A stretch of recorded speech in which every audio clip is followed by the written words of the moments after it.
అలవాటు పడిపోయారు. థియేటర్స్ రావడం అది కష్టం అనేది మాత్రం అవాస్తవం. ఈ రోజున ఈ మొన్న ఈ సినిమా వరుసలో మన సత్య ఇందులో ఉన్నాడు.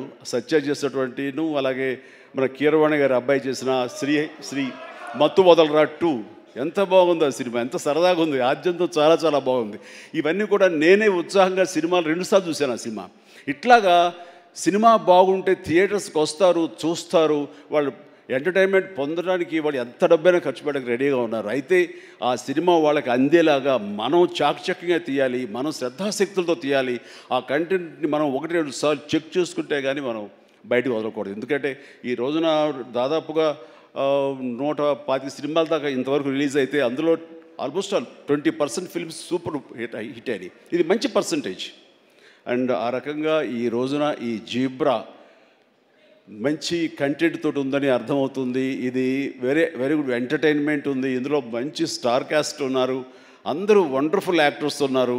అండ్ టోటల్గా ఇది మంచి ఎంటర్టైన్మెంట్తో పాటు ఒక క్రైమ్ ఎలిమెంట్, ఇప్పుడే విన్నాను ఫ్యామిలీ కూడా ఉంది, ఎమోషన్స్ ఉన్నాయని విన్నాను.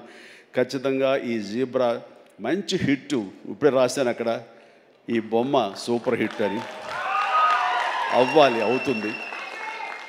అండ్ ఎందుకంటే ఇందులో నాకు కావలసినటువంటి నా మనుషులు అయితే ఏంటంటే ఇప్పుడు అదే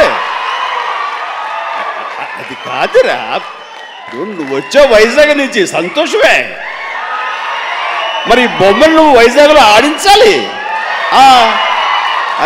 అదే అలా అయితే బలవాడువే. మన హీరోది కూడా అదే ఊరే. కూర్చోరా కాసేపు. సో ఈ ఇందులో సత్యరాజు గారు ఉన్నారు, సత్య ఉన్నాడు, అండ్ సునీల్, అందరికి మించి నా బ్రదర్.